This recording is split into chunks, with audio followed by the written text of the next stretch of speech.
Bienvenue à tout le monde. Je suis content d'être avec vous.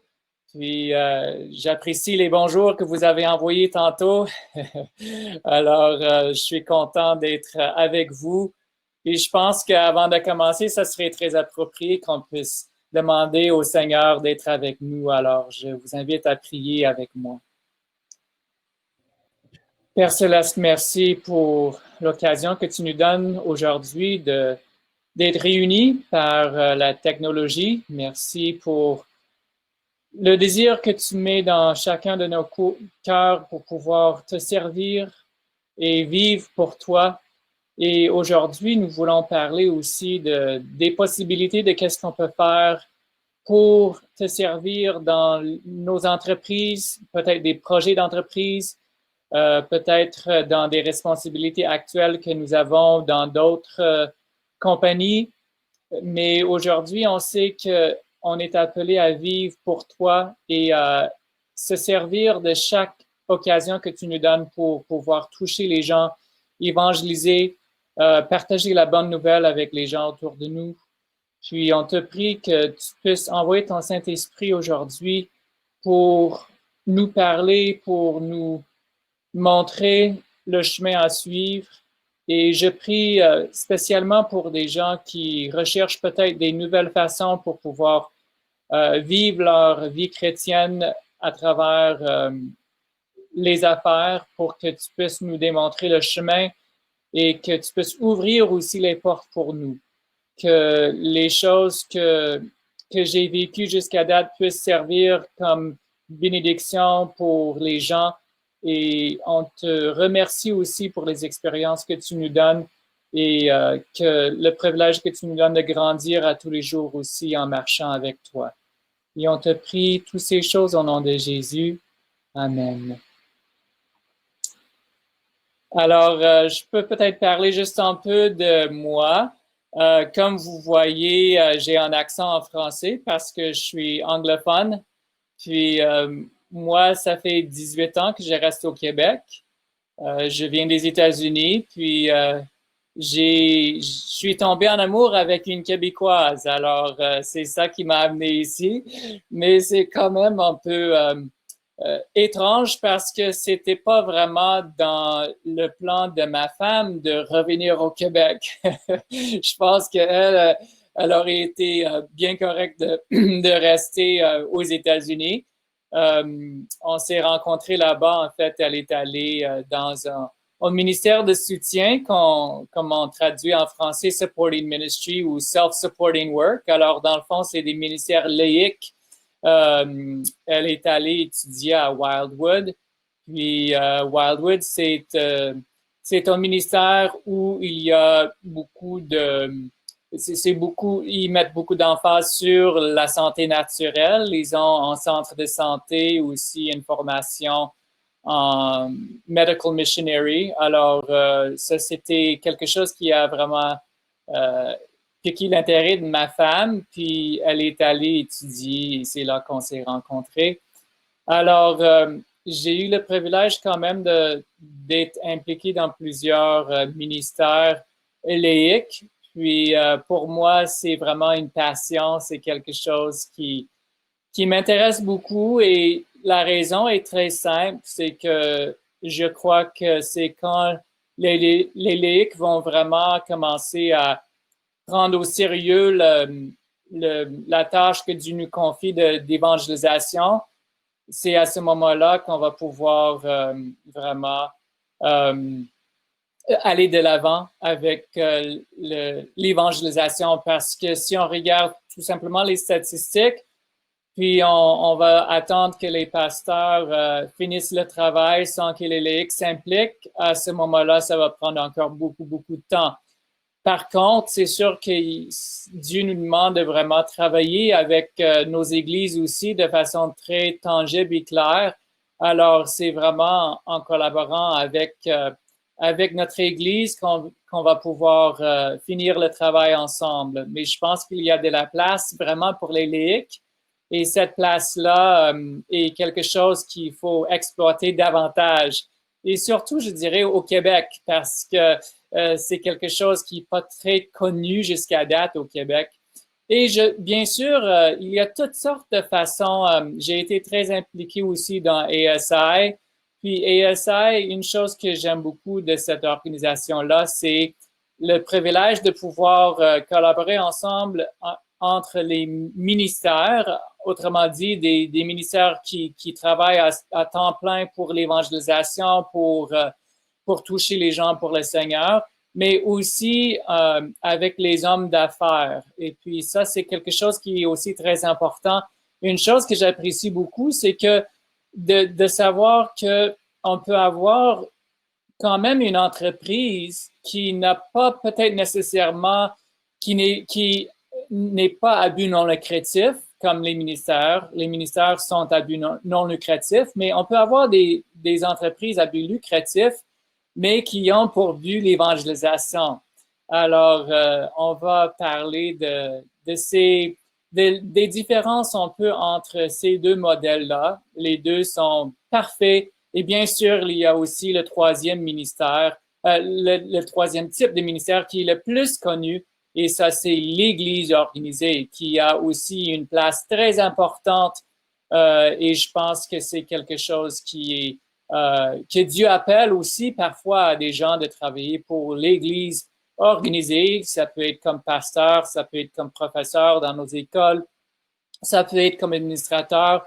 Il y a toutes sortes de postes qui existent dans notre Église, mais il y a moins de gens qui sont au courant qu'il y a aussi beaucoup de postes à l'extérieur de l'Église où on peut servir pour l'évangélisation. Alors, ça, c'est vraiment l'objectif de notre atelier en trois parties, c'est de comprendre un peu la volonté de Dieu, la façon dont Dieu nous demande de gérer nos entreprises.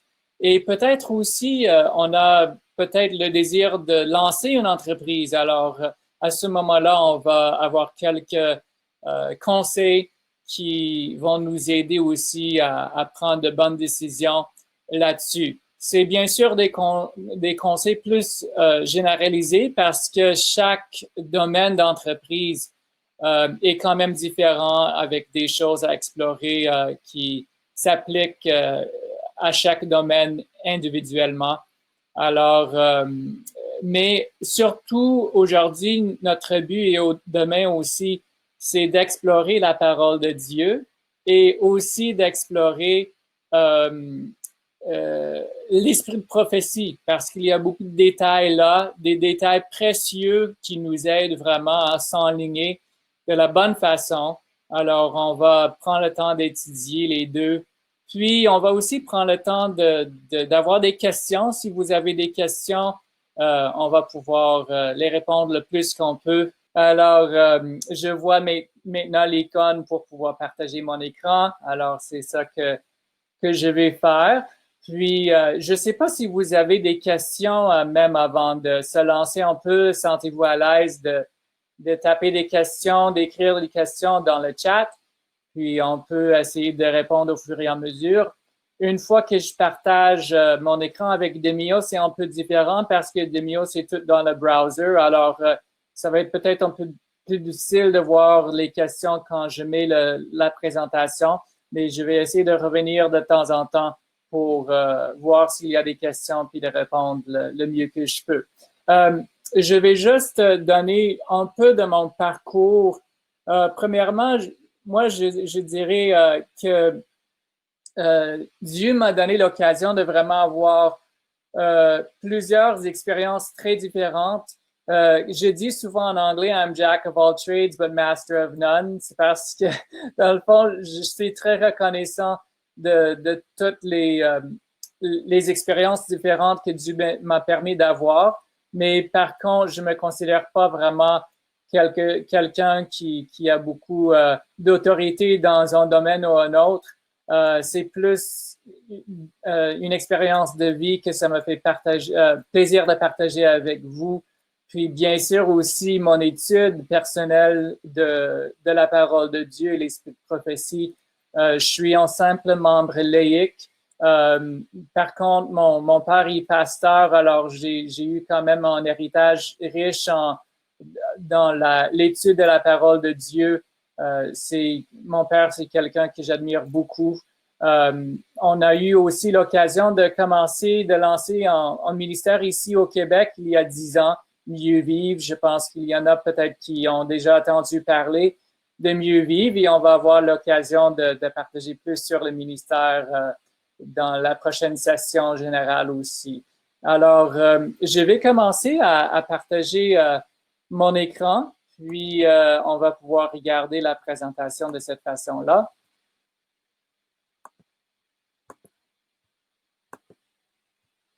Alors, pour commencer, on aimerait comprendre la façon dont Dieu veut qu'on puisse suivre sa volonté. Puis, dans Matthieu chapitre 6, le verset 10, on voit ici un verset qui est très connu, qui vient de notre Père. Puis ça dit que ton règne vienne, que ta volonté soit faite sur la terre comme au ciel. Alors, à chaque projet qu'on pourrait avoir, c'est très important de demander à Dieu sa volonté. Parce que la volonté de Dieu est vraiment la chose que nous, on veut faire en tant que chrétiens. On peut souvent avoir nos propres idées de qu'est-ce qu'on veut faire, mais si c'est pas béni par Dieu, alors on n'aura pas les résultats souhaités. L'ordre est quelque chose qui est très important. Alors, si on est en train de considérer peut-être de lancer une compagnie ou de de devenir entrepreneur chrétien, à ce moment-là, c'est important d'avancer dans l'ordre. Et ça, c'est dans le livre Jésus-Christ. Jésus veut que l'ordre du ciel, le plan du gouvernement céleste, la divine harmonie soit représentée dans son Église sur la terre. Alors, on voit que de cette façon que Dieu sera glorifié par son peuple.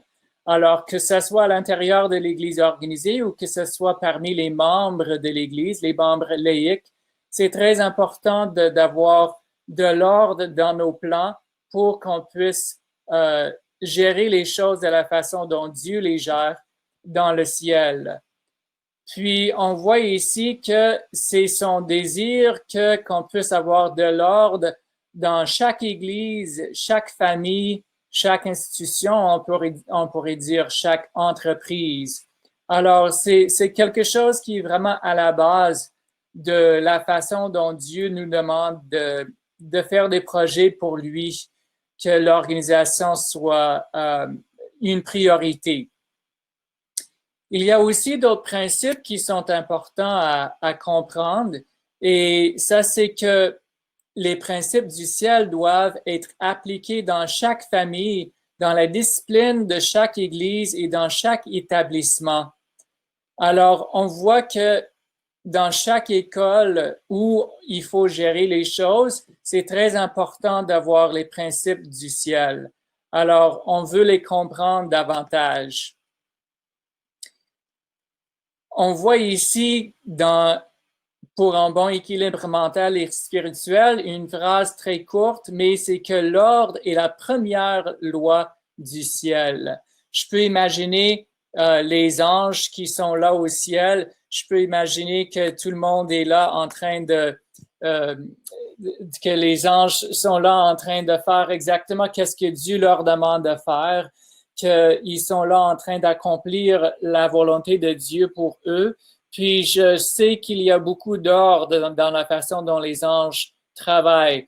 Même hier, j'ai eu le privilège de présenter une prédication sur le travail des anges. Puis c'est quand même incroyable de voir à quel point ils sont là pour nous aider. Et ces anges-là aussi, souvent, on va peut-être penser qu'ils sont présents pour faire du travail qui est plus un travail de pasteur ou un travail d'évangéliste. Mais même le travail manuel, quand on regarde, par exemple, la construction du sanctuaire, il y avait un jeune homme là qui a été donné par le Saint-Esprit tous les talents nécessaires pour pouvoir construire l'arche de l'Alliance de façon incroyable.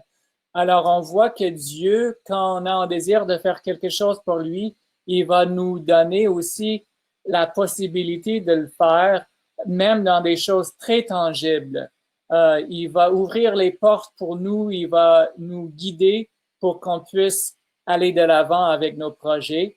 Et je pense qu'une chose qui est très importante aussi, c'est Dieu nous met à cœur de faire un projet pour lui. C'est toujours important de se poser une question de base, et c'est que est-ce que ce projet-là va m'aider à vraiment être un outil d'évangélisation pour les gens? Parce que je pense que si on se pose vraiment les vraies questions, la plupart des gens qui veulent se lancer en affaires, ils veulent se lancer pour faire de l'argent. Ça, c'est vraiment le but premier. Parfois aussi, c'est peut-être parce que quelqu'un veut avoir plus de flexibilité, plus de liberté, plus d'autonomie. Mais malheureusement, ceux qui ont déjà lancé les entreprises, ils comprennent que plus d'autonomie, oui, peut-être, plus de flexibilité, pas beaucoup, plus de temps, normalement non plus. Alors, je pense que la meilleure motivation qu'on pourrait avoir pour vouloir lancer une entreprise, c'est de pouvoir évangéliser, pour pouvoir vraiment trouver des façons pour partager les bonnes nouvelles avec davantage de gens. Et souvent, c'est par les entreprises que nous puissions vraiment rentrer en contact avec des gens parce que dans le fond, c'est des prétextes.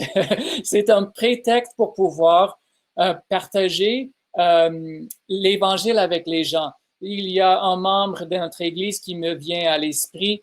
Son nom, c'est Bruno Doyon. Et Bruno Doyon, il y a une entreprise où il fait du plâtre pour des compagnies, des résidentielles et commerciales, les deux. Puis, lui, son premier but, c'est de pouvoir partager la bonne nouvelle avec tous ses clients. Il fait sans se gêner, il fait vraiment de façon constante. Puis ça, c'est quelque chose que j'admire beaucoup de lui parce que je vois que c'est quelqu'un qui ose quand même de parler de Dieu, même si peut-être qu'il peut parfois créer des petits froids ici, là, pour des gens qui sont peut-être moins ouverts. Je trouve qu'il fait quand même de façon très appropriée. Puis Dieu, bien sûr, il est là pour l'aider à l'inspirer par le Saint-Esprit pour présenter d'une façon qui va vraiment toucher les gens. Mais c'est quelque chose, je pense, qui est très, très important parce que si on désire faire une entreprise pour Dieu, à ce moment-là, la motivation première devrait être vraiment de pouvoir toucher les gens pour le Seigneur. Je vais continuer à partager mon écran pour qu'on puisse voir aussi que oui, Dieu, définitivement, il a une place pour nous, puis on va le voir maintenant. Alors, Dieu a prévu une place pour nous. Notre champ d'activité ici-bas est prévu de façon aussi certaine que la place préparée pour nous dans les parvis célestes. Alors, je pense que ça, c'est une promesse pour nous. On peut comprendre que Dieu, je pense qu'il n'y a personne d'entre nous qui doute que c'est la volonté de Dieu qu'on soit au ciel. Moi, j'ai hâte, puis avec tout ce qui se passe dans notre monde aujourd'hui, de plus en plus, je pense à cette réalité-là, la réalité de vivre avec Dieu pour l'éternité dans le ciel. Puis, c'est quelque chose qui me donne courage au quotidien. Alors, on voit ici, selon les paraboles de Jésus, cette citation qu'on vient de voir, que c'est vraiment le plan de Dieu. Il a une place ici pour nous. Alors, si Dieu est en train de nous mettre à cœur de faire quelque chose pour lui, c'est peut-être la place que Dieu a prévue, mais c'est pas à nous de nécessairement inventer cette place-là. C'est à nous de demander à Dieu de nous révéler cette place. Dieu les a fixés excusez-moi, Dieu a les yeux fixés sur les enfants. Il a un plan bien défini pour chacun d'eux. Alors, je suis vraiment reconnaissant de ça, de savoir que Dieu a un plan. Puis, je peux voir dans ma vie personnelle que le plan de Dieu n'a pas toujours été de faire peut-être le même travail pendant toute ma vie. C'était peut-être pas toujours de vivre même dans le même pays ou le même État ou la même province, mais à chaque moment de ma vie, Dieu avait un plan pour moi. Puis c'est d'accomplir ce plan-là qui me donne beaucoup de joie et qui me comble beaucoup aussi. Alors, dans le fond, il y a une citation qui va dans ce sens-là. C'est l'essence même de toute bonne foi, de faire la bonne chose au bon moment. Alors, il y a une bonne chose que Dieu souhaite pour vous présentement, à ce moment, puis c'est de trouver cette chose au bon moment.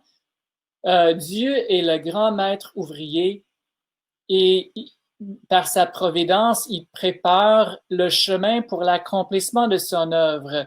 Il offre des opportunités, œuvre des lignes d'influence et des canaux de travail. Alors, dans le fond, Dieu est en train de préparer le chemin déjà d'avance. Alors, Dieu, il va nous montrer le chemin à suivre, puis il va déjà préparer en influençant les gens et en ouvrant les portes pour nous. Si son peuple regarde les indications de sa providence et se tient prêt à coopérer avec lui, il verra un grand travail accompli. Alors, c'est notre job de pouvoir regarder ces indications-là de sa providence et de pouvoir vraiment avancer par la foi dans ce que Dieu veut faire pour nous. Alors ça me donne beaucoup de courage et je suis très reconnaissant. Est-ce que vous avez des questions que vous aimeriez poser? Puis aussi, j'aimerais savoir à quelle heure que je devrais arrêter parce qu'on a été décalé un peu, alors j'ai un peu perdu.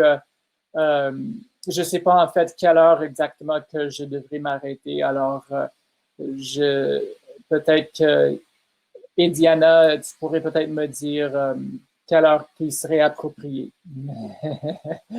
Je pense que dans le fond, on avait prévu 45 minutes, alors je pense qu'on peut prendre, OK, 30 minutes de plus. Oui, il n'y a pas de problème, même peut-être 25 à peu près. Je ne sais pas exactement à quelle heure que j'ai commencé, mais c'est ça. On va prendre peut-être entre 20 et 30 minutes de plus, ça devrait être parfait. Alors, est-ce que vous avez des questions que vous aimeriez poser?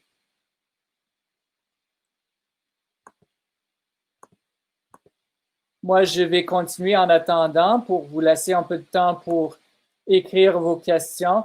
Puis, je vais vous dire que moi, j'avais jamais prévu de rester au Québec. Dans le fond, quand ma femme et moi, on s'est mariés, on, 3 mois après notre mariage, on a reçu un appel de déménager dans l'État du Colorado. Alors, on vivait à ce moment-là en Georgie. Wildwood, c'est en Georgie, qui est juste en haut de la Floride. Puis, on a reçu un appel de déménager au Colorado. C'était un autre ministère de soutien qui était là, qui avait aussi un centre de santé, une ferme biologique, avait aussi une résidence des personnes âgées, puis une école de missionnaires, comment on dirait ça? It was called a World Missions Course. Alors, il couvrait des cours sur l'évangélisation, sur la santé naturelle, sur l'agriculture biologique aussi. Alors, c'est quand même un projet qui était vraiment, c'était un privilège de pouvoir participer. J'ai servi là pendant 3 ans comme président. Puis c'était juste après notre expérience là qu'on est venu au Québec. Pour moi, c'était une première fois. J'avais 28 ans. Je ne parlais pas un mot de français à ce moment-là. C'était quelque chose qui était vraiment un grand défi. Je me souviens juste une petite histoire drôle, c'est que j'ai trouvé que les francophones étaient très enthousiastes dans leur discussion de l'école sabbat. Les anglophones, un peu moins enthousiastes parfois. C'est même un peu difficile d'avoir de la participation de la part des membres. Mais moi, je ne comprenais pas du tout le français. Alors, moi, je pensais que les gens étaient comme frustrés chaque sabbat quand il y avait des discussions de l'école de sabbat. J'ai dit, qu'est-ce qui se passe? L'Église est en chicane, tout le monde est frustré. Mais ma femme m'a dit, non, non, c'est juste parce que c'est une belle discussion. Ils sont enthousiastes, puis ils aiment ça, avoir des discussions enthousiastes de l'école de sabbat. Alors que quelques mois plus tard, je commençais à comprendre un peu les discussions, puis j'ai constaté qu'elle avait raison tout à fait, que c'était juste des belles discussions et que les gens n'étaient pas fâchés les uns avec les autres. Mais nous, on avait prévu de rester comme peut-être 6 mois au Québec. Puis moi, mon but, en fait, de venir, c'était pour que je puisse apprendre le français, pour que notre maison puisse, notre foyer puisse être bilingue. On avait notre premier fils est né juste avant de déménager, était né juste avant de déménager ici au Québec. Et maintenant, il a 18 ans, puis il est retourné aux États-Unis pour étudier. Mais mais j'ai découvert qu'après 6 mois que je parlais à peine le français, puis je voulais rester plus longtemps, mais avec le désir de rester plus longtemps, après avoir commencé à comprendre le français, j'ai vu qu'il y avait vraiment un grand besoin d'avoir plus de ressources en français et que le travail laïque était quelque chose qui n'avait pas vraiment été exploité. Alors, j'ai développé vraiment un désir de pouvoir m'impliquer dans le ministère laïque ici au Québec. Puis j'étais heureux de voir que Dieu a ouvert des portes tranquillement. Il a ouvert des portes qu'on puisse le servir ici au Québec. Alors, on va continuer avec la présentation, puis on va regarder un peu le gouvernement du ciel. Alors, je vais repartager maintenant mon écran rapidement.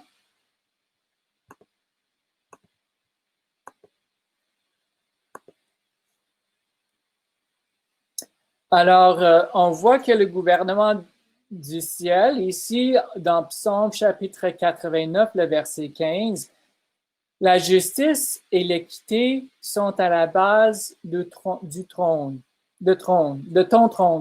pardon.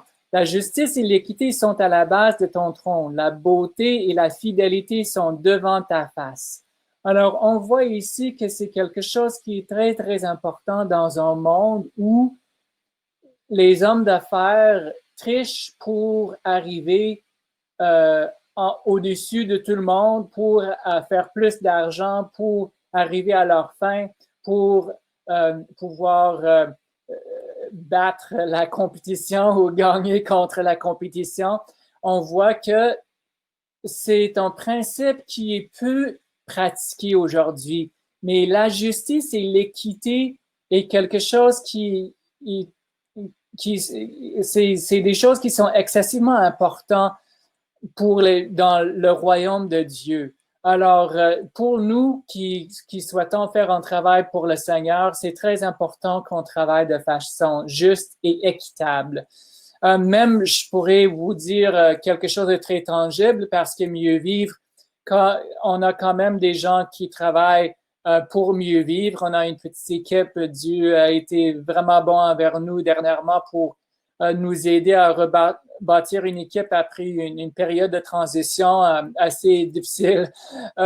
Puis, une chose que nous, on a décidé en tant que ministère, puis je dis pas qu'il faut que tout le monde le fasse comme ça, mais ça démontre justement cet esprit-là que ce soit équitable pour tout le monde, c'est que tout le monde, peu importe si c'est le président ou si c'est le secrétaire ou si c'est quelqu'un qui fait n'importe quel travail, la comptabilité, tout le monde est payé exactement le même montant. Ça dépend bien sûr de l'implication de la personne. Alors, c'est basé sur le nombre, comme la tâche que la personne va avoir ou puis combien de temps que la personne va s'impliquer dans le ministère. Mais tout le monde est payé le même montant. Je pense que c'est quand même quelque chose qui est approprié. Bien sûr, c'est pas toutes les entreprises qui le feraient nécessairement exactement comme ça, mais je peux dire que ça crée vraiment beaucoup de bonne volonté aussi dans l'équipe parce que de savoir qu'on est tous égaux, c'est quelque chose qui nous aide à comprendre qu'on est tous là en train de servir le Seigneur.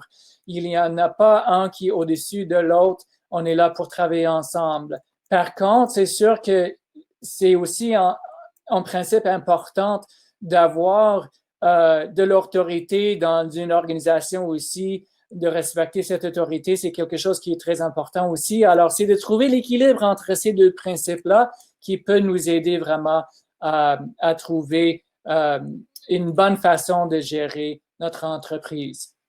En Jean chapitre 4, le verset 16, on voit « Et nous avons connu l'amour de Dieu et pour nous, et nous y avons cru. Dieu est amour, et celui qui demeure dans l'amour demeure en Dieu, et Dieu demeure en lui. » Alors, on voit que si on est motivé par l'amour, on n'aura pas envie de maltraiter nos employés, on n'aura pas envie de même maltraiter la compétition. Puis j'ai entendu des histoires assez incroyables des hommes d'affaires chrétiens qui faisaient même qui faisaient même des gestes, des bons gestes envers leurs compétiteurs pour leur démontrer à quel point ils étaient collaborateurs et non pas compétiteurs. Puis je pense que le principe de Dieu, ça change complètement la façon dont on gère nos entreprises. C'est comme à l'envers complètement de la façon dont le monde gèrent leurs entreprises et ces principes divins vont très, très profond. Ça change la façon dont on fait quasiment tout ce qu'on fait pour Dieu. On voit ici dans Psaume 103, « Bénissez l'Éternel, vous, ses anges, qui est puissant en force et qui exécute ses ordres. » Alors, on voit ici en exemple des anges, les anges qui sont prêts à obéir aux ordres de Dieu. Et c'est des anges quand même qui ont une puissance assez forte pour pouvoir nous protéger contre le mal, pour pouvoir nous protéger contre les attaques de l'ennemi. Alors, mais on voit que ces anges-là, c'est en obéissant à la voix de sa parole, la parole de l'Éternel. Bénissez l'Éternel, vous, toutes ses armées. Alors, on parle encore des armées célestes, les anges, qui êtes ses serviteurs et qui faites sa volonté. Alors, on voit ces principes très profonds ici de Dieu. Les anges sont toujours prêts à écouter leur maître, écouter Dieu et faire qu'est-ce que Dieu leur demande à faire. Mais par contre, on voit l'exemple de Lucifer qui est devenu Satan. On voit que son approche est complètement différente. Puis même, je pourrais même dire que c'est pas parce qu'on veut faire un ministère pour le Seigneur, c'est pas parce que on veut ouvrir une entreprise, lancer une entreprise pour le Seigneur, qu'il y aura pas parfois des gens qui vont manifester malheureusement un esprit qui ne vient pas de Dieu. Et cet esprit-là aussi, parfois, on doit prendre des décisions difficiles pour pouvoir mettre fin à parfois des situations qui sont difficiles, que ça soit quelque chose qui arrive dans une église, que ce soit quelque chose qui arrive dans un ministère, que ce soit quelque chose qui arrive dans une entreprise. Il faut pouvoir reconnaître aussi les tactiques de Satan. Puis c'est ça qu'on va voir ici dans Ésaïe chapitre 14, les versets 13 et 14. Tu disais en ton cœur, je montrerai au ciel, j'élèverai mon trône au-dessus des étoiles de Dieu et je m'assiérai sur la montagne de l'assemblée. à l'extrémité du septentrion, et je monterai sur le sommet des nuées. Je serai semblable au très haut. Très haut. Alors, on voit ici que l'attitude de Satan, c'est qu'il n'était pas satisfait avec sa place. Il voulait aller plus haut. Il voulait même être semblable à Dieu. Une chose qui est impossible pour un être qui est créé.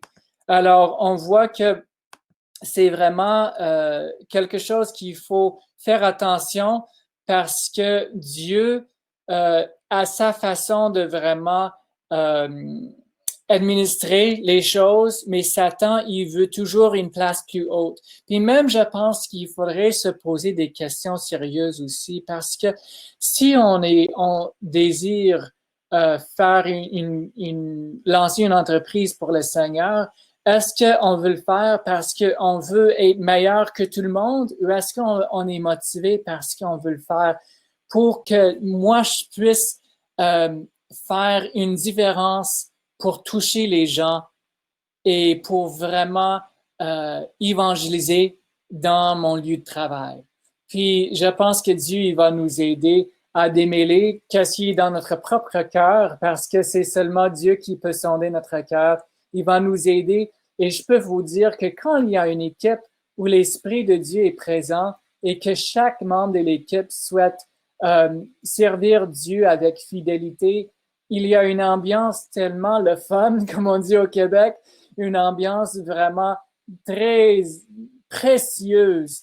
Et ça, c'est quelque chose que si on veut partir, puis moi, je prends beaucoup de travail en équipe parce que je suis très limité dans qu'est-ce que je peux faire tout seul.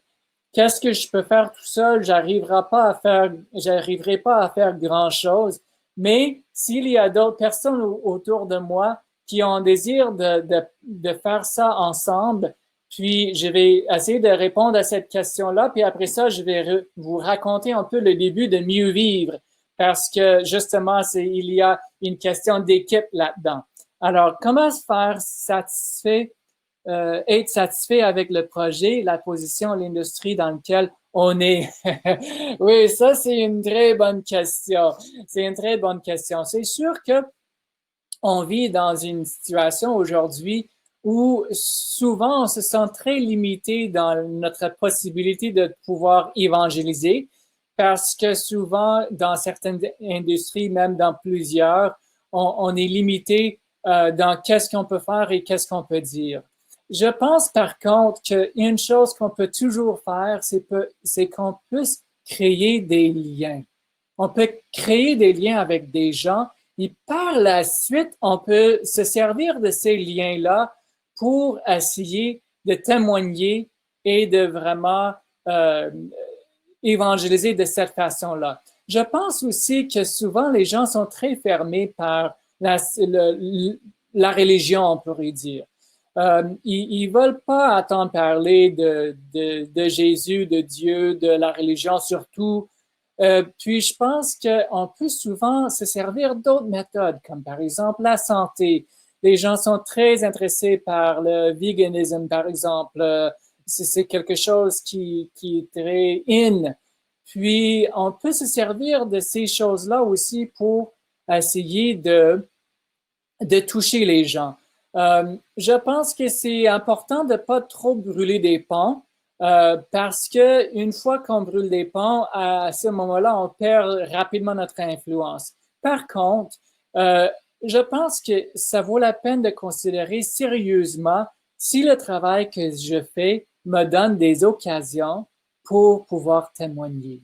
Parce qu'il y a certainement certaines entreprises qui me donnent très peu d'occasions et je pense que ça devrait être très haut dans la liste de priorités pour un chrétien dévoué de dire je veux me mettre dans quelque chose qui va me donner des occasions pour témoigner. Alors, je vous encourage quand même de penser à ça, mais aussi de think out of the box et de trouver des façons pour pouvoir peut-être témoigner qui sont pas tellement religieux puis qui vont créer parfois des barrières. mais de surtout créer des liens avec des gens. Alors, c'est ça. Pour des subventions, ça, c'est une très bonne question. Moi, j'ai pas beaucoup d'expérience pour les subventions du gouvernement et des choses comme ça. J'ai toujours été une personne qui a trouvé des façons pour me débrouiller. Puis, justement, dans notre prochaine session, cet après-midi, on va parler d'un sujet très, très important. On va parler de la façon dont, comme chrétiens, Dieu nous demande de gérer nos finances. Parce que c'est sûr qu'à la base de chaque entreprise, c'est les finances. Alors, les subventions, bien sûr, ça rentre dans ce sujet-là. Puis, je peux vous dire que, par exemple, pour des projets comme ASI, ils sont prêts parfois à subventionner des ministères. Alors, je peux vous parler davantage aussi dans la partie finance. Ça va me faire plaisir de répondre à cette question-là le mieux que je peux. Je peux pas, j'ai pas beaucoup d'expérience quand même dans d'autres sortes de financement comme le gouvernement ou des choses comme ça. Je suis probablement pas la bonne personne pour ça, mais je vais donner une réponse le mieux que je peux. Alors, c'est très bien. Je pense que ça tire à sa fin un peu. On avait promis de garder ça un peu en 45 minutes. Alors, je vais juste voir rapidement si j'avais d'autres slides à partager avec vous. Oui, je vais partager trois slides, puis on va se terminer là. Puis en même temps, si vous avez d'autres questions pendant que je partage ces slides-là, sentez-vous très à l'aise de partager, d'écrire ces questions-là pour nous. Alors, on va regarder les trois dernières slides.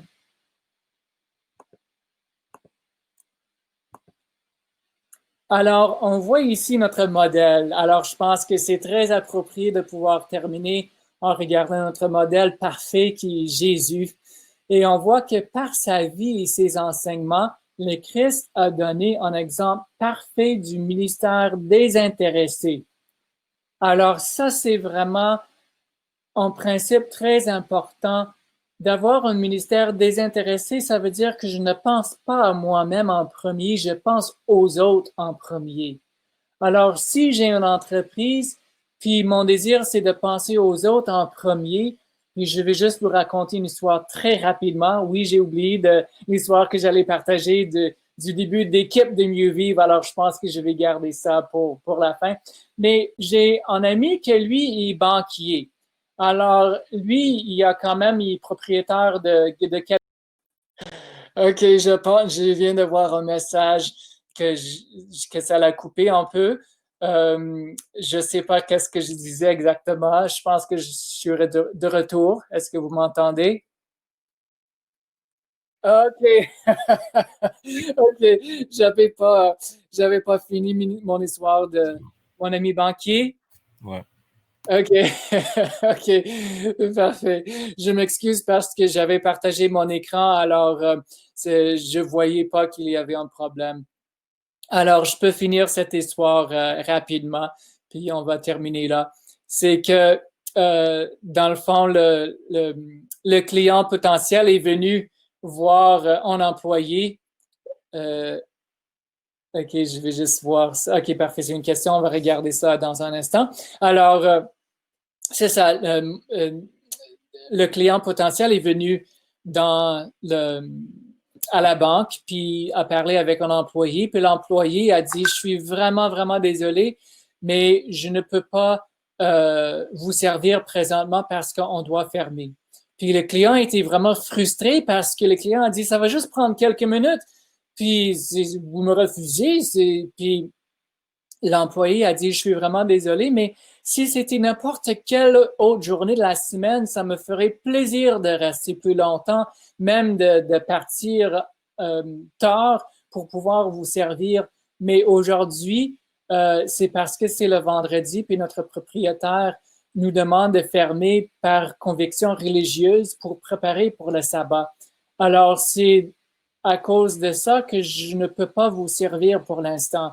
Le client a été tellement touché par le fait qu'il y a encore des entreprises aujourd'hui qui vont vivre par leur conviction que le client a revenu la semaine d'ensuite, puis a dit, moi, je ne veux pas mettre mon argent dans aucune autre banque que celle-ci parce que si votre président, votre propriétaire a des convictions si profondes, je veux que mon argent soit là. Puis même le client a demandé que de voir le président pour lui parler justement. Puis, alors Dieu peut nous donner toutes sortes d'occasions pour pouvoir témoigner. Puis, c'est un privilège en tant que propriétaire adventiste de pouvoir avoir certaines principes, d'implémenter certains principes pour être des témoins pour les gens autour de nous. Alors, en business, BNL va mieux en business, en but lucratif, faire des rendements, rendre des comptes aux investisseurs, trouver des manières de rentabiliser, etc., ou tracer la ligne pour que l'entreprise soit viable. OK. Alors, dans le fond, on va parler de deux types d'entreprises. C'est très important de faire la différence parce que ça va changer la façon dont on va s'enregistrer auprès du gouvernement. Alors, il y a bien sûr les entreprises qui sont à but non lucratif, puis à ce moment-là, ils peuvent devenir des œuvres de charité, puis ils peuvent émettre des reçus d'impôts. Il y a aussi des entreprises à but lucratif. À ce moment-là, on peut même avoir des investisseurs. Si on souhaite, on peut avoir des profits qui vont retourner aux investisseurs aussi. Je suis pas vraiment professionnel dans toute la façon dont on établit ces entreprises-là parce que j'ai plus d'expérience dans les œuvres de bienfaisance que dans les entreprises qui sont à but lucratif. Mais c'est sûr qu'il faut vraiment faire la différence, puis on peut parler des détails davantage. Alors, je pense qu'il faudrait qu'on s'arrête là. On a dépassé la limite un peu. Alors, je vous remercie de votre participation.